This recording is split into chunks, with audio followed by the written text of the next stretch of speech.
Hello everyone, I hope you all are doing well and studying well and I am also fine. So we were doing Laxmikant series जिसमें हम लक्ष्मीकांत के सारे chapters को chapter wise complete करने वाले हैं और हमने fundamental right, directive principles of state policy, fundamental duties, ठीक है, ये सारे चैप्टर कंप्लीट करे थे। उसके बाद में we directly move on to parliament chapter, क्योंकि पार्लियामेंट चैप्टर पॉलिटी का बेस है, to understand the administration of India, how the system works, what kind of a polity we have.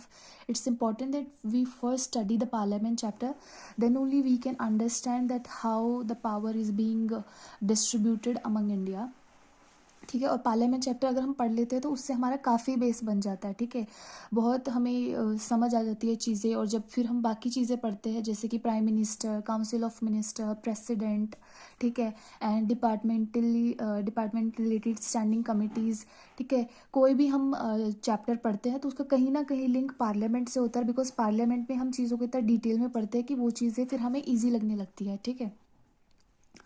सो हमने कल पॉइंट ऑफ ऑर्डर तक complete कर लिया था। अब हम आगे मोशंस डिस्कस कर रहे थे बेसिकली, ठीक है, कि कोई भी इम्पोर्टेंट डिस्कशन अगर लोकसभा में होनी है या हाउस ऑफ पार्लियामेंट में होनी है तो पहले उसके लिए एक मोशन इंट्रोड्यूस होता है, जो अगर प्रिसाइडिंग ऑफिसर एक्सेप्ट करते हैं तो फिर चर्चा की जाती है, जिसमें हम सब्सटेंटिव मोशन, ठीक है, substantive and superseding motions, closer motion, adjournment motion, no confidence motion, confidence motion, motion of thanks, ठीक है, और no day yet named motion, ठीक है, डायलेटरी मोशन, ये सब हमने कंप्लीट करा था। कल लास्ट में हमने पॉइंट ऑफ ऑर्डर तक कंप्लीट कर लिया था। अब हम आज आगे पढ़ेंगे।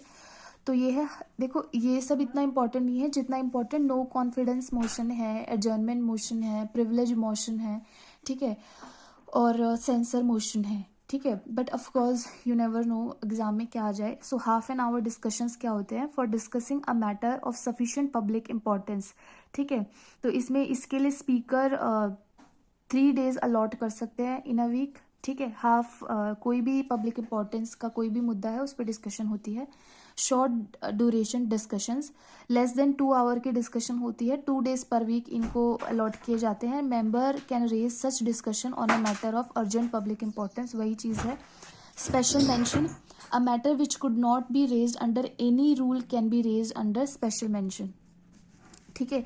तो देखो, जो पार्लियामेंट में बहुत सारी कमिटीज़ होती है, उन कमिटीज़ के मेंबर और कोई नहीं, मेंबर ऑफ पार्लियामेंट ही होते हैं, ठीक है। So chairperson of all departmental related standing committees of Rajya Sabha, उन सब के चेयरमैन कौन अपॉइंट करते हैं? Chairperson of Rajya Sabha. Chairperson of departmental related standing committees of Lok Sabha appointed by speaker, ठीक है। पार्लियामेंट्री सिस्टम ऑफ गवर्नमेंट में हमें पता है कि जो एग्जीक्यूटिव है, ठीक है, अगर प्राइम मिनिस्टर रिज़ाइन करते हैं तो उस केस में जो काउंसिल ऑफ मिनिस्टर्स है उनको भी रिज़ाइन करना पड़ेगा, वो पूरा काउंसिल ऑफ मिनिस्टर भी डिसॉल्व हो जाएगा, ठीक है। तो मतलब executive enjoy the right to get the legislature dissolve, ठीक है, जबकि यूएसए में ऐसा नहीं है, ठीक है। तो डीआरएससी की फुल फॉर्म क्या है? डिपार्टमेंटल रिलेटेड स्टैंडिंग कमिटीज़, ठीक है। Now moving ahead to, yes, ये यहाँ कहाँ से आ गया? सो एक चीज़ और है, वो है प्रिंसिपल ऑफ एन्युटी, ठीक है। तो जैसे जब हमारा बजट रिलीज़ होता है हर साल फरवरी में, तो वो बजट जो है, वो पैसा है, वो 1 साल के लिए दिया जाता है, ठीक है। 1 साल के बाद में वो वापस जो फंड है वो वापस कंसोलिडेटेड फंड ऑफ इंडिया में चला जाता है, अगर उसे खर्च नहीं किया गया हो तो, ठीक है। So parliament grants money for 1 year and unspent fund expire and returns to consolidated fund of India, ठीक है। इसे रूल ऑफ लैप्स भी बोलते हैं। This leads to heavy expenditure towards the end of fiscal year. इस वजह से जो क्या होता है, गवर्नमेंट की तरफ से बहुत ज़्यादा एक्सपेंडिचर होता है towards the end of fiscal year, called March rush, ठीक है। अब हम करने वाले हैं बिल्स के बारे में, ठीक है। मनी बिल क्या होता है, ऑर्डिनरी बिल क्या होता है, फाइनेंशियल बिल क्या होता है, तो इनको हम कुछ टर्म्स के उसमें करेंगे, ठीक है। तो सबसे पहले ऑर्डिनरी बिल, ठीक है। तो ऑर्डिनरी बिल क्या होता है? कोई भी बिल जो कि किसी फाइनेंशियल मैटर से रिलेटेड ना हो, ठीक है, कोई भी बिल फाइनेंशियल मैटर से रिलेटेड ना हो, वो क्या होता है? ऑर्डिनरी बिल, ठीक है, किसी जर्नल लॉ से रिलेटेड हो, ठीक है। तो इनको हम कुछ टर्म्स में करेंगे, ठीक है। जिस तरीके से क्वेश्चन पूछे जाते हैं, क्वेश्चन ऐसे पूछे जाएंगे कि क्या इस बिल को लोकसभा में इंट्रोड्यूस किया जा सकता है या राज्यसभा में किया जा सकता है, कौन करेगा, मिनिस्टर करेगा या प्राइवेट मेंबर करेगा, ठीक है। क्या इन राज्यसभा रिकमेंडेशंस रिकमेंड कर सकती है, अमेंडमेंट्स इंट्रोड्यूस कर सकती है, जॉइंट सिटिंग का प्रोविजन है या नहीं है, प्रेसिडेंट क्या क्या कर सकता है, ठीक है। इस तरीके से क्वेश्चन आते हैं बिल्स में से। तो ऑर्डिनरी बिल का अगर केस है, ऑर्डिनरी बिल वो होता है वो बिल जो कि किसी फाइनेंशियल मैटर से रिलेटेड ना हो, वो क्या होगा, ऑर्डिनरी बिल, ठीक है। तो ऑर्डिनरी बिल का इंट्रोडक्शन है वो किसी भी हाउस में हो सकता है। It can be introduce in either house of parliament, either by a minister और बाय अ प्राइवेट मेंबर। तो जो ऑर्डिनरी बिल है वो किसी भी हाउस ऑफ पार्लियामेंट में इंट्रोड्यूस किया जा सकता है किसी के भी द्वारा, या तो मिनिस्टर या प्राइवेट मेंबर। प्राइवेट मेंबर वो मेंबर है जो मिनिस्टर नहीं है, ठीक है।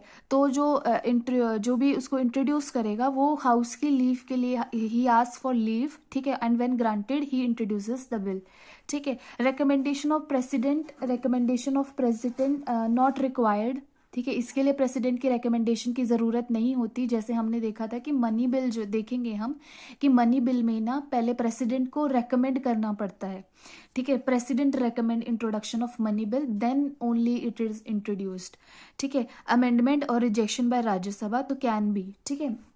ऑर्डिनरी बिल के केस में राज्यसभा और लोकसभा का दोनों का रोल इक्वल होता है, ठीक है। किसी भी हाउस में इंट्रोड्यूस हो, उस हाउस से पास होकर दूसरे हाउस में जाता है, ठीक है। फॉर एग्जाम्पल लोकसभा से पास हो गया, अब राज्यसभा के पास गया है, तो राज्यसभा के पास इक्वल राइट है, वो कोई भी चेंज अमेंड कर सकती है और लोकसभा को उसको मानना पड़ेगा। और अगर दोनों की सहमति नहीं बैठती है तो जॉइंट सिटिंग का प्रोविजन होता है।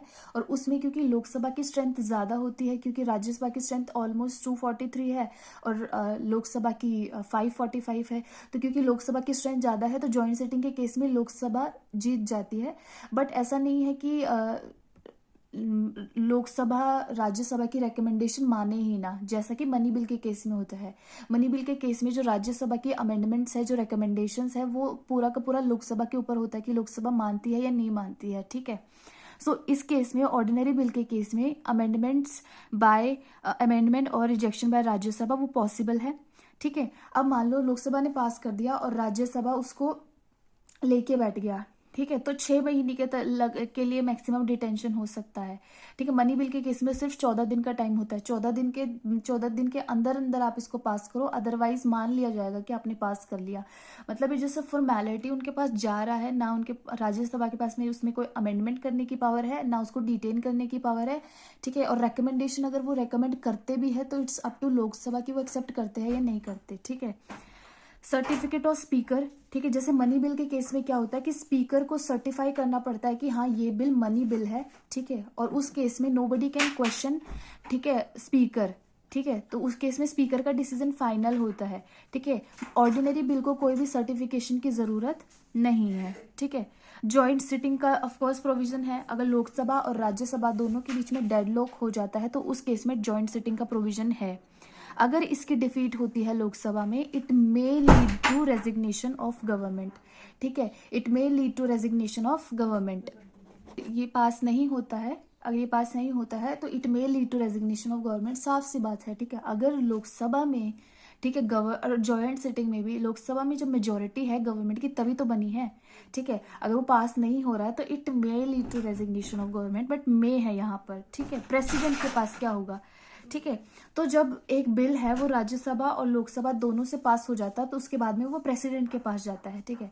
प्रेसिडेंट के पास 3-4 राइट होते हैं, या तो वो उसको परमिशन दे दे, अपनी रजामंदी दे दे, मतलब if president give his assent. दूसरा ऑप्शन होता है कि वो रिजेक्ट कर दे उसको। तीसरा ऑप्शन होता है कि वो उसको दोबारा कंसिडरेशन के लिए भेज दे, ठीक है, रिकंसिडरेशन के लिए भेज दे। और अगर दोबारा से पार्लियामेंट से वो बिल दोबारा पास होके आ गया, ठीक है, विद और विदाउट अमेंडमेंट, ठीक है, चाहे उन्होंने कोई अमेंडमेंट की, ठीक है, उसमें या नहीं की, लेकिन अगर वो रिकंसिडर होके दोबारा पास होके आ गया पार्लियामेंट से, तो इस बार ये जरूरी है प्रेसिडेंट के लिए कि प्रेसिडेंट को अपना एसेंट देना ही पड़ेगा, ठीक है। ये ऑर्डिनरी बिल के केस में है, ठीक है। सो प्रेसिडेंट कैन, ठीक है, प्रेसिडेंट के केस में बिल कैन बी अप्रूव्ड, अगर अप्रूव्ड हो गई तो वो एक्ट बन जाएगा। It can be rejected, reject होगी तो बिल यहीं खत्म हो जाएगा। ठीक है। And can also be return for consideration, ये चीज़ मैंने आगे लिखी है एक स्लाइड में। ठीक है, यहाँ पे मैंने नहीं लिखी है कि अगर रिकंसिडरेशन हो गया और वापस पार्लियामेंट डिस्कस करके भेजता है तो इस बार जो प्रेसिडेंट है उनको अपना एसेंट देना ही पड़ेगा, ये चीज़ मैंने आगे लिखी है, यहाँ पे नहीं लिखी है। ठीक है, अब हम करते हैं, पहले मनी बिल कर लेते हैं क्योंकि मनी बिल काफ़ी इंपॉर्टेंट है। ठीक है, सो मनी बिल का क्या है ना, मनी बिल होता है कोई भी जैसे आर्टिकल 110 है, आर्टिकल 110 है, उसमें कुछ कंटेंट है। आर्टिकल 110 में कुछ चीज़ें हैं वो लिखी हुई है, पहले मैं आपको वो बताती हूँ। ठीक है, उसमें क्या कंटेंट है। तो मनी बिल बेसिकली क्या होता है, तो आर्टिकल 110 है, उसमें मनी बिल की जो है डेफिनेशन दी हुई है। ठीक है, तो मनी बिल उसमें क्या लिखा हुआ है कि हर वो बिल मनी बिल होगा जिसमें आर्टिकल 110 का कोई एक कंटेंट, एक प्रोविजन है, या if it includes either one or many of the provisions mentioned under article 110, एक या एक से ज़्यादा भी अगर कोई जो प्रोविजंस है वो उनमें से कोई चीज़ पे अगर बिल लेके आया जाता है तो वो मनी बिल होगा। तो उसमें ऐसी क्या क्या चीज़ें लिखी हुई है, पहले तो ईआरआ, ईआरआ मतलब imposition, abolition, remission and alteration. ठीक है, era of any tax, regulation of borrowings of money by union government, custody of CFI का मतलब है consolidated fund of India and contingency fund of India, या इन दोनों fund में से मनी निकाला जा रहा है, appropriation of money out of consolidated fund of India, या कोई ऐसा एक्सपेंडिचर जो चार्ज होता है on consolidated fund of India, उसकी डिक्लेरेशन हो रही है या उसको इंक्रीज करा जा रहा है। फॉर एग्जांपल की जो स्पीकर की जो सैलरी एंड अलाउंसेस होते हैं that is charged on consolidated fund of India. ठीक है, सो ऐसा कोई नया एक्सपेंडिचर इंट्रोड्यूस किया जा रहा है या ऐसा जो ऑलरेडी है उस चीज़ को इंक्रीज करा जा रहा है, या receipt of money on account of consolidated fund of India and public account of India. तो अगर इन सब चीज़ों में से किसी एक पे या मेनी ऑफ देम पे अगर कोई भी बिल इंट्रोड्यूस होता है तो वो मनी बिल कहलाएगा। ठीक है ना, फाइनेंशियल बिल ऑफ टाइप 1 ये कौन से होते हैं, एनी इट कंटेन्स एनी और all matters of article 110 but other provisions of general legislation also. ठीक है, इसमें ना सिर्फ 110 के मैटर होता है बट अदर लेजिस्लेशन के मैटर भी होते हैं। और इसमें क्या होता है, it contains provisions involving expenditure from consolidated fund of India, इसमें वो प्रोविजंस तो होते हैं जिसमें से कंसोलिडेटेड फंड ऑफ इंडिया में से एक्सपेंडिचर निकाला जा रहा है, बट इनमें से कोई भी प्रोविजन नहीं होता। ठीक है, but not any matter of article 110। ठीक है, अब कंसोलिडेटेड फंड ऑफ इंडिया क्या होता है, कंटिजेंसी फंड ऑफ इंडिया क्या होता है, पब्लिक अकाउंट ऑफ इंडिया क्या होता है, वो भी हम इसी लेक्चर में पढ़ने वाले हैं। ठीक है, सो सबसे अब हम करते हैं मनी बिल। आई होप आपको अब मनी बिल समझ आया होगा, तो क्योंकि मनी बिल बहुत important kind of a bill है। ठीक है, सो ये सिर्फ लोकसभा में इंट्रोड्यूस हो सकता है और सिर्फ एक मिनिस्टर के द्वारा इंट्रोड्यूस हो सकता है, प्राइवेट में। तो मनी बिल कैसा बिल होता है कि ये सिर्फ लोकसभा में इंट्रोड्यूस हो सकता है।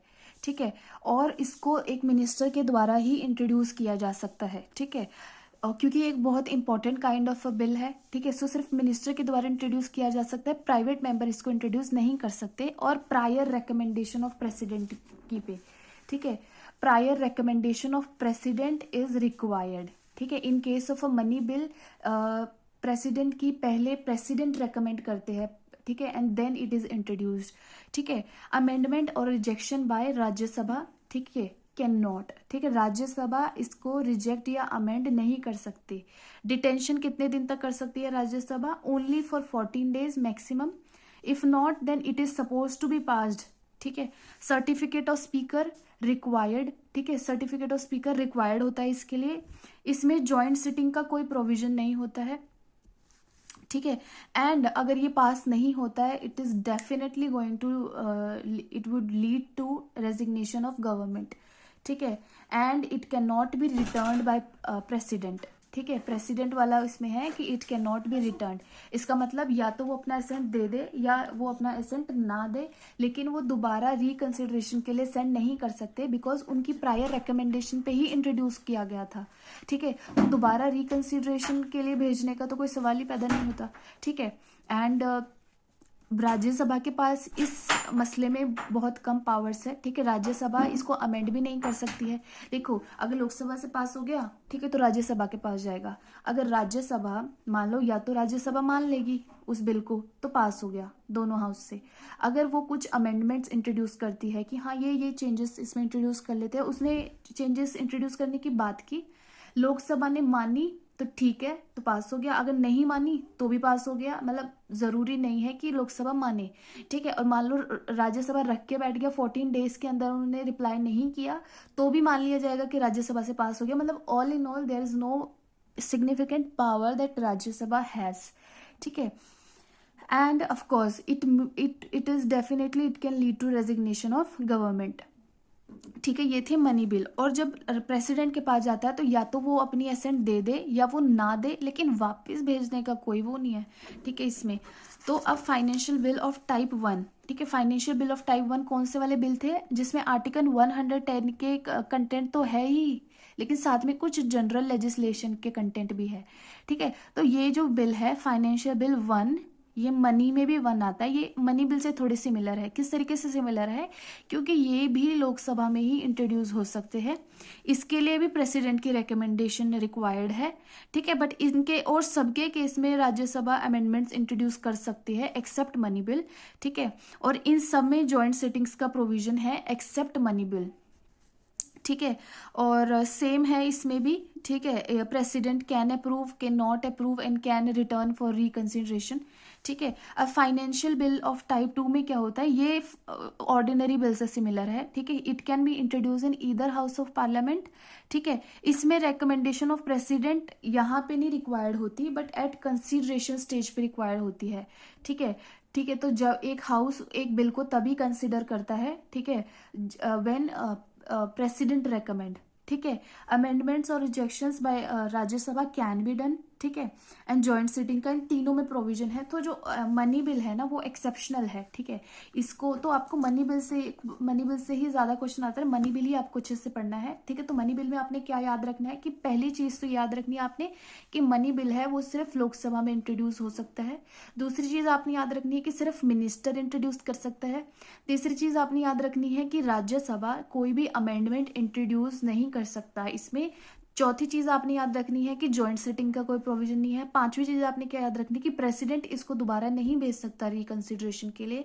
छठवीं चीज आपने क्या रखनी है कि प्रायर रिकमेंडेशन ऑफ प्रेसिडेंट पे ही इंट्रोड्यूस होता है ये लोकसभा में, ठीक है। और ऑर्डिनरी बिल में तो सब कुछ नॉर्मल है, कोई भी हाउस में इंट्रोड्यूस हो जाए, प्राइवेट मेंबर कर दे या मिनिस्टर कर दे, ठीक है। प्रेसिडेंट के पास भी सारी पावर है, राज्यसभा के पास भी सारी पावर है। जॉइंट सिटिंग का भी प्रोविजन है। मैंने आपको स्पीकर पढ़ाते हुए बताया था कि अगर जॉइंट सिटिंग होती है तो उसको प्रिसाइड कौन करता है? स्पीकर ऑफ लोकसभा, ठीक है। सो ये हमने बिल्स कंप्लीट कर लिए, ठीक है। अब हम let's move on to yes, ठीक है। ये ना उसके बाद में था, ये थोड़ा सा टॉपिक मोशंस के बाद में था। रेजोल्यूशंस क्या होते हैं, ठीक है। To draw attention of government to a matter of general public importance, ठीक है। कोई भी अगर जनरल पब्लिक इंपॉर्टेंस का मैटर है तो उस पर अटेंशन ड्रॉ करने के लिए गवर्नमेंट रेजोल्यूशंस इंट्रोड्यूस करती है, ठीक है। तो इसका मतलब जो सब्सटेंटिव मोशन हमने पढ़े थे, सब्सटेंटिव मोशन वो वाले मोशन जो मोस्ट इंपॉर्टेंट मोशंस है, ठीक है। तो रेजोल्यूशंस क्या होते हैं? Basically substantive motion. तो मतलब all resolutions are motions but हर मोशन रेजोल्यूशन नहीं होता, ठीक है। So every resolution is a motion but every motion is not a resolution, ठीक है। और type of resolution, private member resolution, government resolution and statutory resolution, ठीक है। सो जो प्राइवेट मेंबर जो रेजोल्यूशन होते हैं, they are moved by private members and they are discussed only on alternate Fridays, that is an afternoon sittings. Government resolution, these are moved by ministers and can be taken any day from Monday to Thursday. Statutory resolution either by a private member or either by a minister in pursuance of a provision in constitution. constitution में कोई provision है उसके reference में ये introduce किए जाते हैं। Now youth parliament क्या है? तो मैंने आपको विप तो समझाया ही था। विप हर पार्टी की एक विप होती है, ठीक है। तो 4th all India whip conference ने इसको स्टार्ट किया था, ठीक है। तो यूथ पार्लियामेंट बेसिकली क्या होता है? दीज आर लाइक यूथ को फेमिलियर बनाना, कि पार्लियामेंट कैसे वर्क करता है, ठीक है। अब आप देखेंगे कॉलेजेस में भी बहुत ऐसी एक्टिविटीज़ इंट्रोड्यूस की जाती है जहाँ पे एक टॉपिक दिया जाता है, जहाँ पे मतलब डिस्कशंस होती है, the way it takes place in parliament, उस तरीके से। Now moving ahead to next topic, that is joint sitting, ठीक है। तो मैंने आपको बताया था कि अगर कोई ऑर्डिनरी बिल है, ठीक है, वो लोग दोनों अगर हाउस ऑफ पार्लियामेंट के बीच में ठीक है सहमति नहीं होती है, तो उस केस में क्या होता है, जॉइंट सिटिंग समन करते हैं प्रेसिडेंट। तब जॉइंट सिटिंग इंट्रोड्यूस की जाती है जब दोनों जो हाउस ऑफ पार्लियामेंट है उनके बीच में सहमति ना बने, ठीक है। तो उस केस में जो प्रेसिडेंट होते हैं ही समन्स जॉइंट सिटिंग। तो जॉइंट सिटिंग में रूल्स कौन से हाउस के चलते हैं, these are joint sitting is govern by the rules of procedure of Lok Sabha. बहुत इंपॉर्टेंट चीज़ें होती है ये छोटी छोटी, ठीक है। जब क्वेश्चन में पूछा जाता है हमें, तब हम कंफ्यूज हो जाते हैं कि यार ये क्या क्या क्वेश्चन पूछ लिया ये, ठीक है। प्रेसिडेंट समन करते हैं, ठीक है। स्पीकर प्रिसाइड करते हैं जॉइंट सिटिंग पे। स्पीकर अगर वो एब्सेंट है तो डेप्यूटी स्पीकर, अगर वो एब्सेंट है तो डेप्यूटी चेयरमैन राज्यसभा के। क्वेरम क्या है, 1/10 of total membership of both the house of parliament, ठीक है। इसमें क्या होता है, इसमें अमेंडमेंट्स इंट्रोड्यूस नहीं करी जा सकती, ठीक है, ठीक है, एक्सेप्ट, ठीक है, 2 ही केसेस में अमेंडमेंट इंट्रोड्यूस की जा सकती है, वरना अमेंडमेंट नहीं इंट्रोड्यूस की जा सकती, ठीक है। कब कब इंट्रोड्यूस की जा सकती है अमेंडमेंट, एक तो देखो जिस मुद्दे पर दोनों हाउस ऑफ पार्लियामेंट की असहमति हुई थी, ठीक है, जिस प्रोविजन की वजह से उनकी असहमति हुई थी, तो ऑफ कोर्स उसमें अब अमेंडमेंट इंट्रोड्यूस करनी पड़ेगी, तभी तो कॉम्पेंसेशन होगा ना, तभी तो दोनों की सहमति करवाई जाएगी, कुछ कुछ अमेंडमेंट्स इंट्रोड्यूस की जाएगी, ठीक है। तो एक उस मुद्दे पे अमेंडमेंट इंट्रोड्यूस की जा सकती है, या फिर इतने दिन से पास ना होने की वजह से जो टाइम में डिले हो गया है, और उस टाइम में डिले होने की वजह से अब ये ज़रूरी हो गया है कि अमेंडमेंट इंट्रोड्यूस करना पड़ेगा, तो उस केस में अमेंडमेंट इंट्रोड्यूस की जा सकती है। बस इन 2 केसेस में अमेंडमेंट इंट्रोड्यूस की जा सकती है, वरना जॉइंट सिटिंग में कोई भी अमेंडमेंट नहीं इंट्रोड्यूस की जा सकती। दैट इज़ वेरी ऑब्वियस कि पहले इतना टाइम ले रहा है बिल पास होने में, ऊपर से और अमेंडमेंट इंट्रोड्यूस कर दो, फिर नए लोगों को और प्रोविजन से प्रॉब्लम उठने लगेगी, ठीक है। तो सिर्फ उस मुद्दे पे अमेंडमेंट इंट्रोड्यूस किया जाए जिस मुद्दे पर फाइनली असहमति हुई थी, या फिर टाइम में डिले होने की वजह से अब ये ज़रूरी हो गया है कि अमेंडमेंट इंट्रोड्यूस की जाए, ठीक है। So amendment can not be introduce, नहीं की जा सकती, except when those amendments that have caused final disagreement between the house, or those amendments that have become necessary due to delay, ठीक है। सो 3 बार जो है जॉइंट सिटिंग इंट्रोड्यूस हुई है 1950 के बाद में, एक बार डाउरी प्रोहिबिशन बिल, एक बार बैंकिंग सर्विस कमीशन एंड एक बार प्रिवेंशन ऑफ टेररिज्म बिल, ठीक है। नाउ हम बजट के बारे में डिस्कस कर लेते हैं, ठीक है। हम सब बजट के बारे में सुना है हमने, हर साल हमारा बजट आता है फरवरी में, ठीक है, और जो हमें पूरा रटना पड़ता है along with the economic survey, ठीक है। सो बजट क्या होता है, सो बजट को कॉन्स्टिट्यूशन में बजट कहीं पे भी मेंशन नहीं है, बजट को एनुअल फाइनेंशियल स्टेटमेंट बोला गया है कॉन्स्टिट्यूशन में। Article 112 is related to annual financial statement. 2017 तक हमारे पास गवर्नमेंट ऑफ इंडिया के 2 बजट थे, रेलवे बजट और जनरल बजट। जो रेलवे का बजट था वो अलग था, क्यों अलग था, एसी वर्थ कमेटी की रिपोर्ट की रिकमेंडेशंस पे। अगर रेलवे में जाओ तो एसी में जाना ही वर्थ इट है, इसको आप ऐसे याद रख सकते हो। नाउ बजट का क्या सिस्टम रहता है, क्या प्रोसीजर फॉलो करते हैं बजट को इंट्रोड्यूस करते टाइम। तो जो सबसे पहले जो फाइनेंस मिनिस्टर है वो बजट को लोकसभा में प्रेजेंट करते हैं विद अ स्पीच, जिसको बजट स्पीच बोलते हैं। After speech it is laid in Rajya Sabha, जहाँ पे कोई वोटिंग नहीं हो सकती बजट पे, सिर्फ डिस्कशन हो सकती है। No discussion of budget on presentation days पे कोई डिस्कशन नहीं होती, ठीक है। उसके बाद में क्या होती है, जनरल डिस्कशन होती है बजट पे, ठीक है।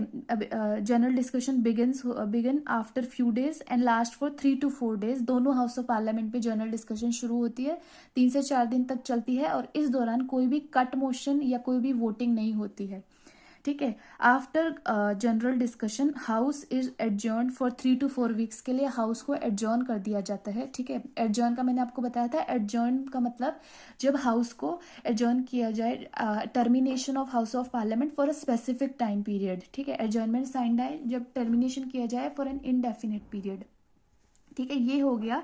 फिर क्या होता है, इस गैप पीरियड के दौरान जो हमारे DRSCs है, मतलब डिपार्टमेंटल रिलेटेड स्टैंडिंग कमिटीज़ है 24, ये सब क्या करती है, इन डिमांड फॉर ग्रांट्स को, ठीक है, क्योंकि बजट में क्या है, हर मिनिस्ट्री की अपनी डिमांड आती है, ठीक है, कि इतने पैसे चाहिए ये काम करने के लिए। तो इन सारे डिमांड फॉर ग्रांट्स को ये 24 departmental related standing committees discuss करते हैं और अपनी एक रिपोर्ट तैयार करते हैं।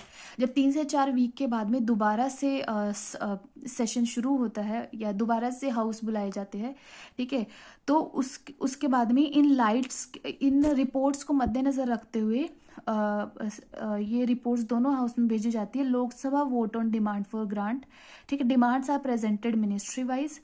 MPs डिस्कस करते हैं बजट को डिटेल में and move motions confined to votable budget. मैंने आपको बताया था कि वो जो भी एक्सपेंडिचर है that is charged on consolidated fund of India, जैसे कि स्पीकर के, चेयरमैन के, प्रेसिडेंट के, इन सब के जो सैलरी और अलाउंसेस है और भी बहुत सारी चीज़ें हैं जो चार्ज है कंसोलिडेटेड फंड ऑफ इंडिया पे, वो नॉन वोटेबल पार्ट है, मतलब उन पे पार्लियामेंट में वोटिंग नहीं हो सकती है, ठीक है। तो वोटिंग है वो किस पे होएगी, सिर्फ नॉन वोटेबल पार्ट पे होएगी, ठीक है। मेंबर ऑफ पार्लियामेंट बजट को डिस्कस करते हैं डिटेल में और मोशंस मूव करते हैं, जैसे कि cut motion, token motion, policy motion, ठीक है। ये मोशंस क्या होते हैं ये भी हम आगे पढ़ेंगे, ठीक है। और these voting is confined to votable part of the budget, ठीक है। लास्ट डे क्या होता है, गिलिटीन, मतलब डिस्कस एंड अनडिस्कस दोनों तरह की चीज़ें आर पुट टू वोट, ठीक है। जब वोट हो जाता है तब अप्रोप्रिएशन बिल इंट्रोड्यूस हो जाता है और जब वो ठीक है, and then it becomes an act, ठीक है। तो इस तरीके से होता है, ठीक है। और जो राज्यसभा है दैट कैन ओनली डिस्कस, ठीक है, वो राज्यसभा वोट नहीं कर सकती डिमांड फॉर ग्रांट्स पे, ठीक है। सो ये बजट का पूरा वो रहता है, ठीक है। अब हम वो देख लेते हैं, हाँ, जो हमने कट मोशंस देखे थे कि कौन कौन से मोशंस इंट्रोड्यूस होते हैं। तो सबसे पहला है policy cut motion. Policy cut motion मतलब बिल्कुल डिसअप्रूवल उस पॉलिसी का, इसकी ज़रूरत ही नहीं है, ये डिमांड फॉर ग्रांट को रिड्यूस करो, 0 रुपये देंगे, ठीक है। इकोनॉमी कट मोशन मतलब economy that can be affected in the propose expenditure, demand is reduce by lump sum reduction, ठीक है। इतना पैसा मांग लिया है, इतनी पैसों की डिमांड है कि जिससे इकोनॉमी में फर्क पड़ सकता है, इसलिए उस डिमांड को एक लमसम अमाउंट से रिड्यूस किया जाता है। टोकन कट मोशन मतलब it ventilates specific grievance that is within the sphere of responsibility of government, ठीक है। किसी ऐसी पॉलिसी के लिए वो डिमांड फॉर ग्रांट है जो कि सच में मतलब गवर्नमेंट को उस पर काम करना चाहिए, ठीक है। तो ये मतलब एक अच्छी डिमांड है, ठीक है। तो इसमें कटिंग नहीं होती है, ठीक है। अब वोट ऑन अकाउंट क्या होता है, जब कॉन्स्टिट्यूट बजट इंट्रोड्यूस होता है तो बजट को पास होने में टाइम लगेगा, तो उस दौरान सरकार के पास पैसा होना चाहिए ना खर्च करने के लिए, उस दौरान भी तो काम होएगा। तो कुछ पैसा 1/6 टोटल डिमांड फॉर ग्रांट्स का 1/6 अमाउंट है ना, वो गवर्नमेंट को एडवांस में मिल जाता है, ठीक है। तो उसे बोलते हैं vote on account. The Constitution has authorized Lok Sabha to make any grant in advance in respect to the estimated expenditure for a part of financial year.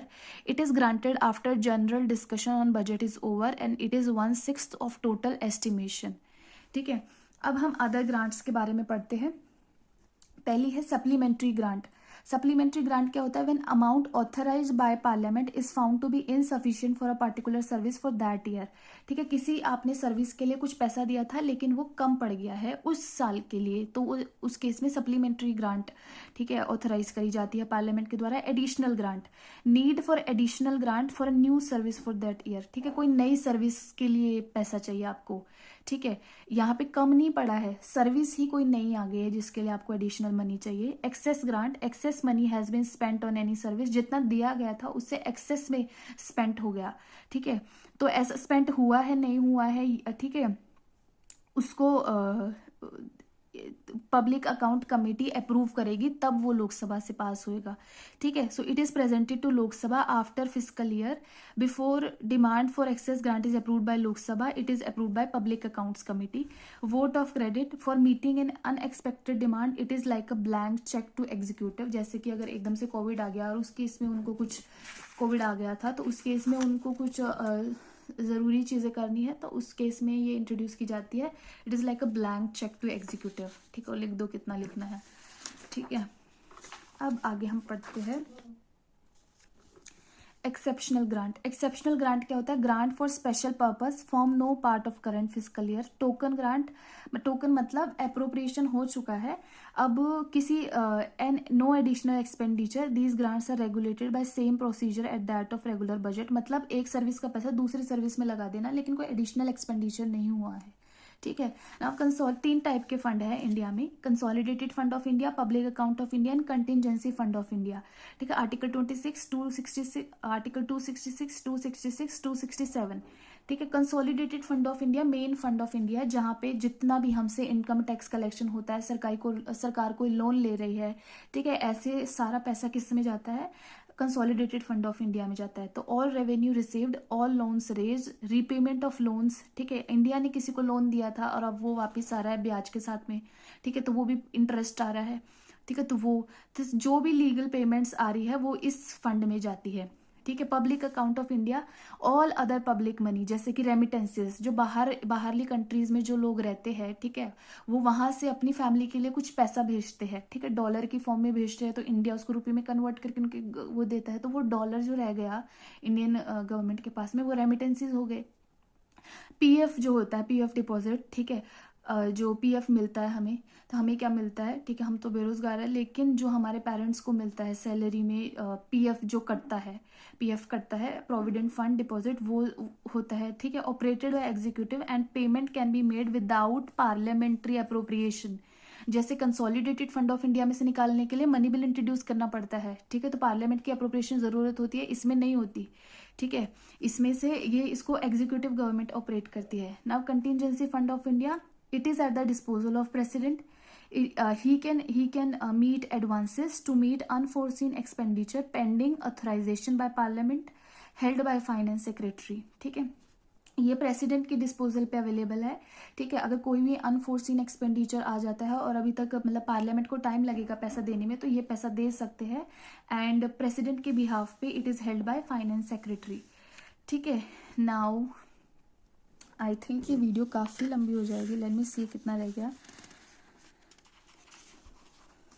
अभी तो काफ़ी रह रहा है, ये काफ़ी रह रहा है, आई थिंक एक वीडियो और लगेगी, तो इसको अभी हम इतना ही रहने देते हैं, काफ़ी लंबी वीडियो हो चुकी है। I hope you like that, ठीक है। पार्लियामेंट में एक वीडियो और लगेगी and we are done with this chapter, ठीक है। 2 ही चैप्टर बहुत बड़े बड़े हैं, अगर हम पॉलिटिक की बात करें तो फंडामेंटल राइट्स का और एक ये वाला, ठीक है, और मेरे फ़ोन की स्पेस भर जाती है, ठीक है, तो फिर मुझे एक वीडियो बनानी पड़ती है, एक वीडियो एडिट करनी पड़ती है, फिर उसको अपलोड करती हूँ, देन मैं दूसरी वीडियो बना सकती हूँ पहले वाले को डिलीट करके, ठीक है। So if you like this video then do let me know in the comment section and share with your friends and subscribe to my channel, and thank you for watching.